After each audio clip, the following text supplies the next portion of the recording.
Capítulo 6 del libro de Segundo de Macabeos. Poco tiempo después, el rey envió al ateniense Geronta para obligar a los judíos a que desertaran de las leyes de sus padres y a que dejaran de vivir según las leyes de su Dios. Y además para contaminar el templo de Jerusalén, dedicándolo a Zeus olímpico, y el de Garisim, a Zeus hospitalario, como lo habían pedido los habitantes del lugar. Este recrudecimiento del mal era para todos penoso e insoportable. El templo estaba lleno de desórdenes y orgías por parte de los paganos que holgaban con meretrices y que en los atrios sagrados andaban con mujeres, y hasta introducían allí cosas prohibidas. El altar estaba repleto de víctimas ilícitas, prohibidas por las leyes. No se podía ni celebrar el sábado, ni guardar las fiestas patrias, ni siquiera confesarse judío. Antes bien eran obligados con amarga violencia a la celebración mensual del nacimiento del rey con un banquete sacrificial y, cuando llegaba la fiesta de Dioniso, eran forzados a formar parte de su cortejo, coronados de hiedra. Por instigación de los habitantes de Ptolemaida salió un decreto para las vecinas ciudades griegas, obligándolas a que procedieran de la misma forma contra los judíos y a que les hicieran participar en los banquetes sacrificiales. Con orden de degollar a los que no adoptaran el cambio a las costumbres griegas. Podíase ya entrever la calamidad inminente. 2 mujeres fueron delatadas por haber circuncidado a sus hijos. Las hicieron recorrer públicamente la ciudad con los niños colgados del pecho, y las precipitaron desde la muralla.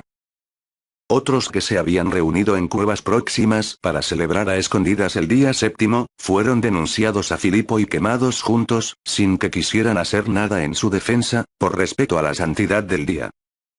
Ruego a los lectores de este libro que no se desconcierten por estas desgracias. Piensen antes bien que estos castigos buscan no la destrucción, sino la educación de nuestra raza. Pues el no tolerar por mucho tiempo a los impíos, de modo que pronto caigan en castigos, es señal de gran benevolencia. Pues con las demás naciones el soberano, para castigarlas, aguarda pacientemente a que lleguen a colmar la medida de sus pecados. Pero con nosotros ha decidido no proceder así. Para que no tenga luego que castigarnos, al llegar nuestros pecados a la medida colmada. Por eso mismo nunca retira de nosotros su misericordia. Cuando corrige con la desgracia, no está abandonando a su propio pueblo. Quede esto dicho a modo de recuerdo. Después de estas pocas palabras, prosigamos la narración. A Eleazar, uno de los principales escribas, varón de ya avanzada edad y de muy noble aspecto, le forzaban a abrir la boca y a comer carne de puerco. Pero él, prefiriendo una muerte honrosa a una vida infame, marchaba voluntariamente al suplicio del apaleamiento. Después de escupir todo, que es como deben proceder los que tienen valentía a rechazar los alimentos que no es lícito probar ni por amor a la vida. Los que estaban encargados del banquete sacrificial contrario a la ley, tomándole aparte en razón del conocimiento que de antiguo tenían con este hombre, le invitaban a traer carne preparada por él mismo, y que le fuera lícita, a simular como si comiera la mandada por el rey, tomada del sacrificio. Para que, obrando así, se librara de la muerte, y por su antigua amistad hacia ellos alcanzara benevolencia. Pero él, tomando una noble resolución digna de su edad, de la prestancia de su ancianidad, de sus experimentadas y ejemplares canas, de su inmejorable proceder desde niño y, sobre todo, de la legislación santa dada por Dios, se mostró consecuente consigo diciendo que se le mandara pronto al Hades. Porque a nuestra edad no es digno fingir, no sea que muchos jóvenes creyendo que Eleazar, a sus 90 años, se ha pasado a las costumbres paganas. También ellos por mi simulación y por mi apego a este breve resto de vida, se desvíen por mi culpa y yo atraiga mancha y deshonra a mi vejez. Pues aunque me libre al presente del castigo de los hombres, sin embargo ni vivo ni muerto podré escapar de las manos del Todopoderoso. Por eso, al abandonar ahora valientemente la vida, me mostraré digno de mi ancianidad. Dejando a los jóvenes un ejemplo noble, al morir generosamente con ánimo y nobleza por las leyes venerables y santas. Habiendo dicho esto, se fue enseguida al suplicio del apaleamiento. Los que le llevaban cambiaron su suavidad de poco antes en dureza, después de oír las referidas palabras que ellos consideraban una locura. Él, por su parte, a punto ya de morir por los golpes, dijo entre suspiros: El Señor, que posee la ciencia santa, sabe bien que, pudiendo librarme de la muerte, soporto flagelado en mi cuerpo recios dolores, pero en mi alma los sufro con gusto por temor de Él. De este modo llegó a su tránsito. No solo a los jóvenes, sino también a la gran mayoría de la nación, Eleazar dejó su muerte como ejemplo de nobleza y recuerdo de virtud. Capítulo 7 del libro de segundo de Macabeos. Sucedió también que 7 hermanos apresados junto con su madre, eran forzados por el rey, flagelados con azotes y nervios de buey, a probar carne de puerco, prohibida por la ley. Uno de ellos, hablando en nombre de los demás, decía así: ¿Qué quieres preguntar y saber de nosotros? Estamos dispuestos a morir antes que violar las leyes de nuestros padres. El rey, fuera de sí, ordenó poner al fuego sartenes y calderas. En cuanto estuvieron al rojo, mandó cortar la lengua al que había hablado en nombre de los demás, arrancarle el cuero cabelludo y cortarle las extremidades de los miembros, en presencia de sus demás hermanos y de su madre. Cuando quedó totalmente inutilizado, pero respirando todavía, mandó que le acercaran al fuego y le tostaran en la sartén. Mientras el humo de la sartén se difundía lejos, los demás hermanos junto con su madre se animaban mutuamente a morir con generosidad, y decían: El Señor Dios vela y con toda seguridad se apiadará de nosotros, como declaró Moisés en el cántico que atestigua claramente: se apiadará de sus siervos. Cuando el primero hizo así su tránsito, llevaron al segundo al suplicio y después de arrancarle la piel de la cabeza con los cabellos, le preguntaban: ¿Vas a comer antes de que tu cuerpo sea torturado miembro a miembro? Él respondiendo en su lenguaje patrio, dijo: No. Por ello, también éste sufrió a su vez la tortura, como el primero. Al llegar a su último suspiro dijo: Tú, criminal, nos privas de la vida presente, pero el Rey del mundo a nosotros que morimos por sus leyes, nos resucitará a una vida eterna. Después de este, fue castigado el tercero. En cuanto se lo pidieron, presentó la lengua, tendió decidido las manos. Y dijo con valentía: Por donde el cielo poseo estos miembros, por sus leyes los desdeño y de él espero recibirlos de nuevo. Hasta el punto de que el rey y sus acompañantes estaban sorprendidos del ánimo de aquel muchacho que en nada tenía los dolores. Llegado este a su tránsito, maltrataron de igual modo con suplicios al cuarto. Cerca ya del fin decía así: Es preferible morir a manos de hombres con la esperanza que Dios otorga de ser resucitados de nuevo por Él. Para ti, en cambio, no habrá resurrección a la vida. Enseguida llevaron al quinto y se pusieron a atormentarle. Él, mirando al rey, dijo: Tú, porque tienes poder entre los hombres aunque eres mortal, haces lo que quieres. Pero no creas que Dios ha abandonado a nuestra raza. Aguarda tú y contemplarás su magnífico poder, cómo te atormentará a ti y a tu linaje. Después de este, trajeron al sexto, que estando a punto de morir decía: No te hagas ilusiones, pues nosotros por nuestra propia culpa padecemos. Por haber pecado contra nuestro Dios, nos suceden cosas sorprendentes. Pero no pienses quedar impune tú que te has atrevido a luchar contra Dios. Admirable de todo punto y digna de glorioso recuerdo fue aquella madre que, al ver morir a sus 7 hijos en el espacio de un solo día, sufría con valor porque tenía la esperanza puesta en el Señor. Animaba a cada uno de ellos en su lenguaje patrio y, llena de generosos sentimientos y estimulando con ardor varonil sus reflexiones de mujer, les decía: Yo no sé cómo aparecisteis en mis entrañas, ni fui yo quien os regaló el espíritu y la vida, ni tampoco organicé yo los elementos de cada uno.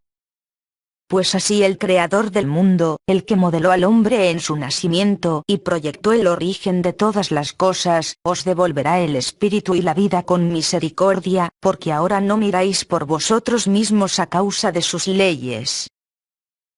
Antíoco creía que se le despreciaba a él y sospechaba que eran palabras injuriosas. Mientras el menor seguía con vida, no solo trataba de ganarle con palabras, sino hasta con juramentos le prometía hacerle rico y muy feliz, con tal de que abandonara las tradiciones de sus padres. Le haría su amigo y le confiaría altos cargos.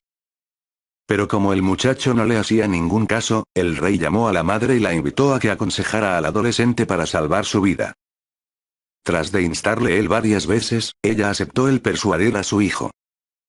Se inclinó sobre él y burlándose del cruel tirano, le dijo en su lengua patria.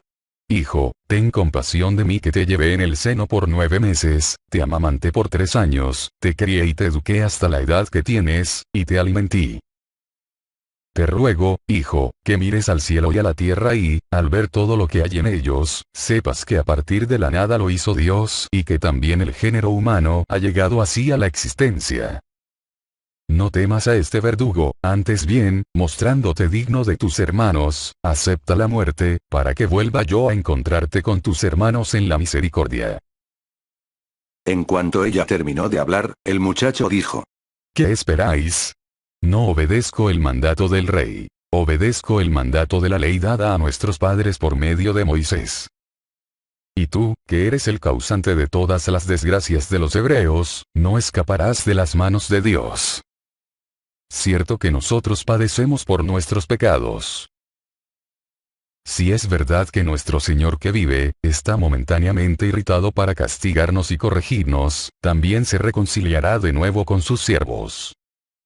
Pero tú, oh impío y el más criminal de todos los hombres, no te engrías neciamente, entregándote a vanas esperanzas y alzando la mano contra sus siervos. Porque todavía no has escapado del juicio del Dios que todo lo puede y todo lo ve.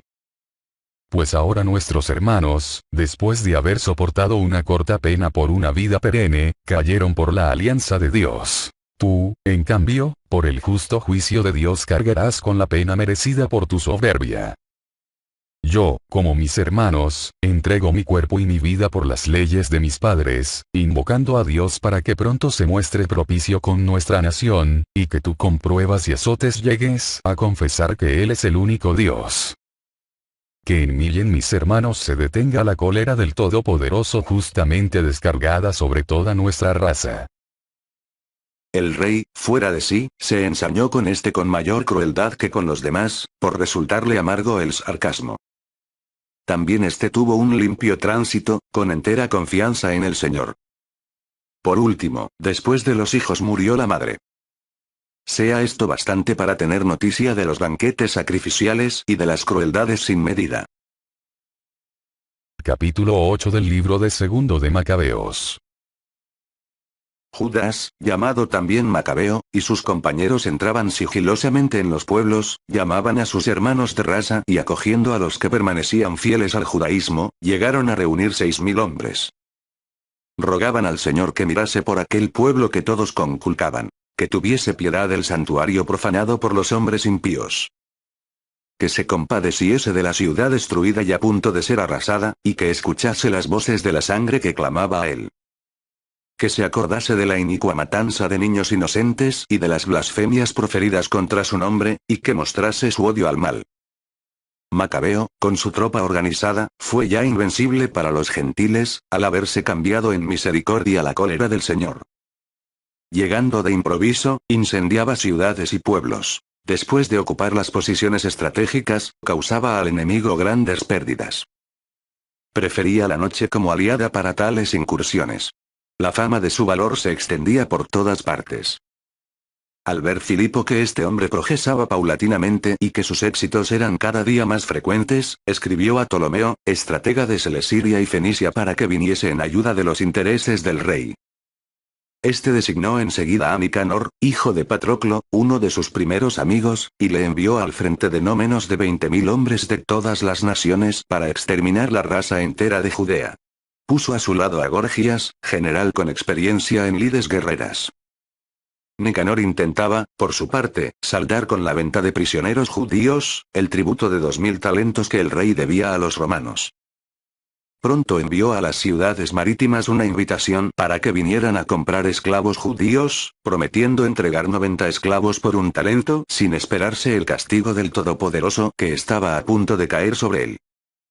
Llegó a Judas la noticia de la expedición de Nicanor. Cuando comunicó a los que le acompañaban que el ejército se acercaba. Los cobardes y desconfiados de la justicia divina, comenzaron a escaparse y alejarse del lugar. Los demás vendían todo lo que les quedaba, y pedían al mismo tiempo al Señor que librara a los que el impío Nicanor tenía vendidos aún antes de haberse enfrentado. sino por ellos, sí por las alianzas con sus padres y porque invocaban en su favor el venerable y majestuoso nombre. Después de reunir a los suyos, en número de 6000, el macabeo les exhortaba a no dejarse amedrentar por los enemigos y a no temer a la muchedumbre de gentiles que injustamente venían contra ellos, sino a combatir con valor. Teniendo a la vista el ultraje que inicuamente habían inferido al lugar santo, los suplicios infligidos a la ciudad y la abolición de las instituciones ancestrales. Ellos, les dijo, confían en sus armas y en su audacia. Pero nosotros tenemos nuestra confianza puesta en Dios Todopoderoso, que puede abatir con un gesto a los que vienen contra nosotros y al mundo entero.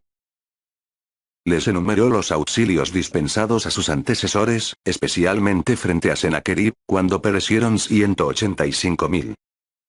Y el recibido en Babilonia, en la batalla contra los Gálatas, cuando entraron en acción todos los 8.000 judíos junto a los 4.000 macedonios, y cuando los macedonios se hallaban en apuros, los 8.000 derrotaron a 120.000, gracias al auxilio que les llegó del cielo, y se hicieron con un gran botín. Después de haberlos enardecido con estas palabras y de haberlos dispuesto a morir por las leyes y por la patria, dividió el ejército en 4 cuerpos. Puso a sus hermanos, Simón, José y Jonatán, al frente de cada cuerpo, dejando a las órdenes de cada uno 1500 hombres. Además mandó a Esdrías que leyera el libro sagrado. Luego, dando como consigna auxilio de Dios, él mismo al frente del primer cuerpo trabó combate con Nicanor. Al ponerse el Todopoderoso de su parte en la lucha, dieron muerte a más de 9000 enemigos, hirieron y mutilaron a la mayor parte del ejército de Nicanor, y a todos los demás los pusieron en fuga. Se apoderaron del dinero de los que habían venido a comprarlos. Después de haberlos perseguido bastante tiempo, se volvieron, obligados por la hora. Pues era víspera del sábado, y por esta causa no continuaron en su persecución. Una vez que hubieron amontonado las armas y recogido los despojos de los enemigos, comenzaron la celebración del sábado, desbordándose en bendiciones y alabanzas al Señor que en aquel día les había salvado, estableciendo el comienzo de su misericordia. Al acabar el sábado. Capítulo 9 del libro de Segundo de Macabeos. Sucedió por este tiempo que Antíoco hubo de retirarse desordenadamente de las regiones de Persia. En efecto, habiendo entrado en la ciudad llamada Persépolis, pretendió saquear el santuario y oprimir la ciudad. Ante ello, la muchedumbre sublevándose acudió a las armas y le puso en fuga. Y sucedió que Antíoco, ahuyentado por los naturales del país, hubo de emprender una vergonzosa retirada. Cuando estaba en Ecbátana, le llegó la noticia de lo ocurrido a Nicanor y a las tropas de Timoteo.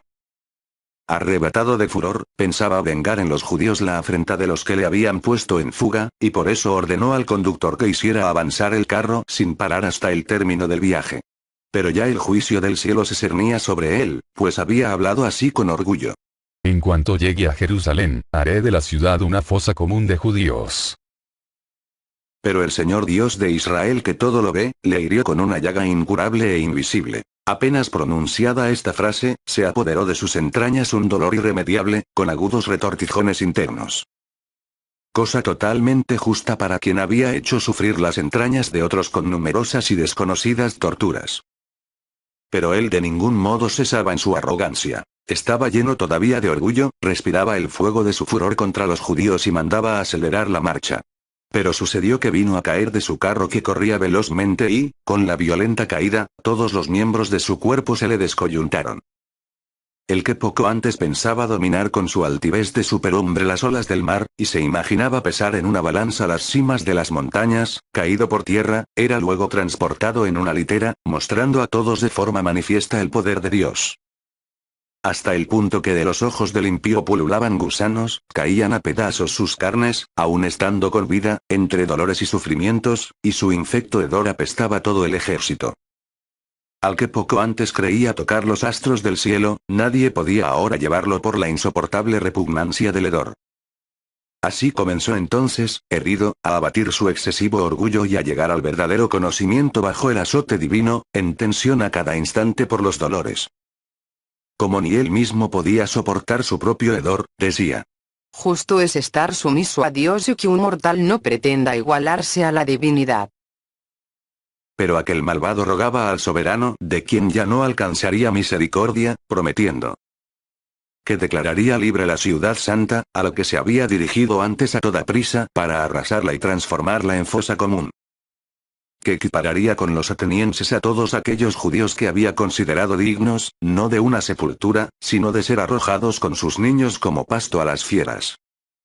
Que adornaría con los más bellos presentes el templo santo que antes había saqueado. Que devolvería multiplicados todos los objetos sagrados. Que suministraría a sus propias expensas los fondos que se gastaban en los sacrificios. Y, además, que se haría judío y recorrería todos los lugares habitados para proclamar el poder de Dios. Como sus dolores de ninguna forma se calmaban, pues había caído sobre él el justo juicio de Dios, desesperado de su estado, escribió a los judíos la carta copiada a continuación, en forma de súplica, con el siguiente contenido. A los honrados judíos, ciudadanos suyos, con los mejores deseos de dicha, salud y prosperidad, saluda el rey y estratega Antíoco. Si os encontráis bien vosotros y vuestros hijos, y vuestros asuntos van conforme a vuestros deseos, damos por ello rendidas gracias. En cuanto a mí, me encuentro postrado sin fuerza en mi lecho, con un amistoso recuerdo de vosotros. A mi vuelta de las regiones de Persia, contraje una molesta enfermedad y he considerado necesario preocuparme de vuestra seguridad común. No desespero de mi situación, antes bien tengo grandes esperanzas de salir de esta enfermedad. Pero considerando que también mi padre, con ocasión de salir a campañas y a las regiones altas, designó su futuro sucesor. Para que, si ocurría algo sorprendente o si llegaba alguna noticia desagradable, los habitantes de las provincias no se perturbarán, por saber ya a quién quedaba confiado el gobierno. Dándome cuenta además de que los soberanos de alrededor, vecinos al Reno, acechan las oportunidades y aguardan lo que pueda suceder, he nombrado rey a mi hijo Antíoco, a quien muchas veces, al recorrer las satrapías altas, os he confiado y recomendado a gran parte de vosotros. A él le he escrito lo que sigue. Por tanto os exhorto y ruego que acordándoos de los beneficios recibidos en común y en particular, guardéis cada uno también con mi hijo la benevolencia que tenéis hacia mí. Pues estoy seguro de que él, realizando con moderación y humanidad mis proyectos, se entenderá bien con vosotros. Así pues, aquel asesino y blasfemo, sufriendo los peores padecimientos, como los había hecho padecer a otros, terminó la vida en tierra extranjera, entre montañas, en el más lamentable infortunio. Filipo, su compañero, trasladaba su cuerpo, mas, por temor al hijo de Antíoco, se retiró a Egipto, junto a Ptolomeo Filométor. Capítulo 10 del libro de Segundo de Macabeos. Macabeo y los suyos, guiados por el Señor, recuperaron el templo y la ciudad. Destruyeron los altares levantados por los extranjeros en la plaza pública, así como los recintos sagrados.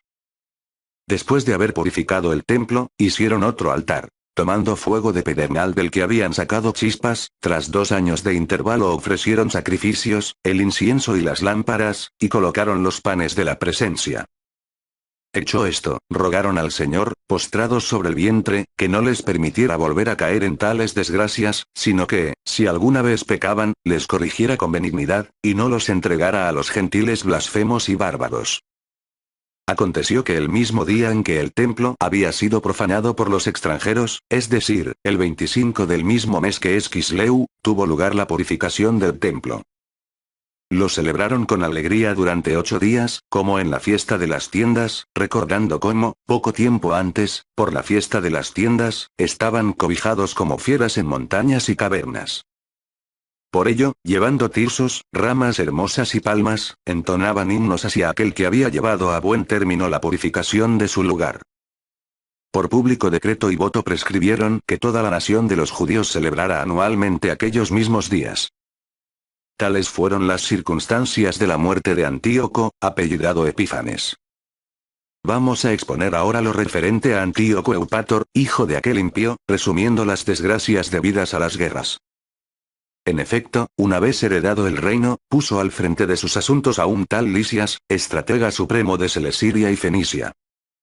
pues Ptolomeo, el llamado Macrón, el primero en observar la justicia con los judíos, debido a la injusticia con que se les había tratado, procuraba resolver pacíficamente lo que a ellos concernía.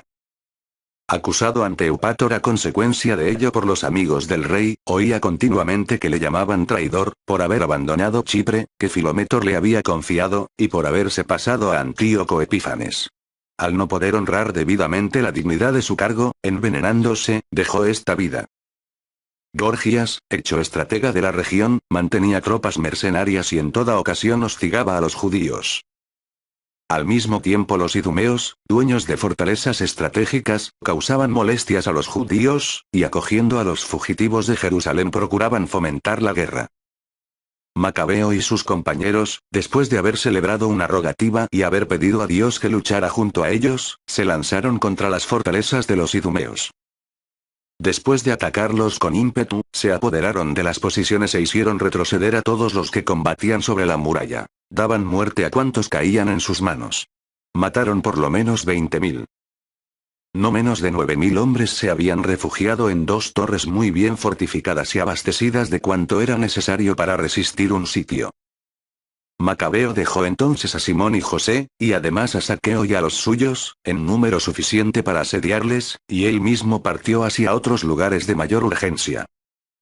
Pero los hombres de Simón, ávidos de dinero, se dejaron sobornar por algunos de los que estaban en las torres. Por 70.000 dracmas dejaron que algunos se escapasen. Cuando se dio a Macabeo la noticia de lo sucedido, reunió a los jefes del pueblo y acusó a aquellos hombres de haber vendido a sus hermanos por dinero al soltar enemigos contra ellos. Hizo por tanto ejecutarles por traidores e inmediatamente se apoderó de las 2 torres. Con atinada dirección y con las armas en las manos, mató en las 2 fortalezas a más de 20.000 hombres.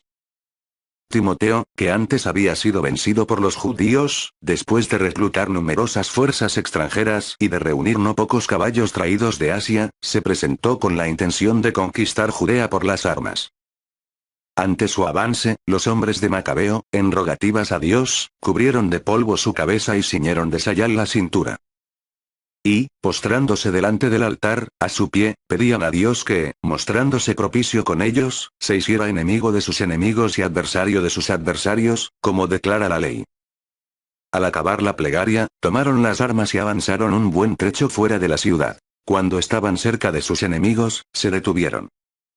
A poco de difundirse la claridad del sol naciente, ambos bandos se lanzaron al combate. Los unos tenían como garantía del éxito y de la victoria, además de su valor, el recurso al Señor. Los otros combatían con la furia como guía de sus luchas.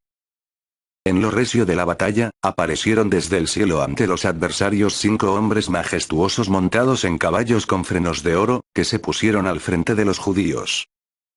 Colocaron a Macabeo en medio de ellos y, cubriéndole con sus armaduras, le hacían invulnerable. Arrojaban sobre los adversarios saetas y rayos, por lo que heridos de ceguera se dispersaban en completo desorden. 20.500 infantes fueron muertos y 600 jinetes. El mismo Timoteo se refugió en una fortaleza, muy bien guardada, llamada Gásara, cuyo estratega era Quereas. Las tropas de Macabeo, alborozadas, asediaron la ciudadela durante 4 días. Los de dentro, confiados en lo seguro de la posición, blasfemaban sin cesar y proferían palabras impías. Amanecido el 5.º día, 20 jóvenes de las tropas de Macabeo, encendidos en furor a causa de las blasfemias, se lanzaron valientemente contra la muralla y con fiera bravura herían a cuantos se ponían delante. Otros, subieron igualmente por el lado opuesto contra los de dentro, prendieron fuego a las torres y, encendiendo hogueras, quemaron vivos a los blasfemos. Aquellos, entretanto, rompían las puertas, y tras abrir paso al resto del ejército, se apoderaron de la ciudad. Mataron a Timoteo, que estaba escondido en una cisterna, así como a su hermano Quereas y a Apolófanes. Al término de estas proezas, con himnos y alabanzas bendecían al Señor que hacía grandes beneficios a Israel y a ellos les daba la victoria.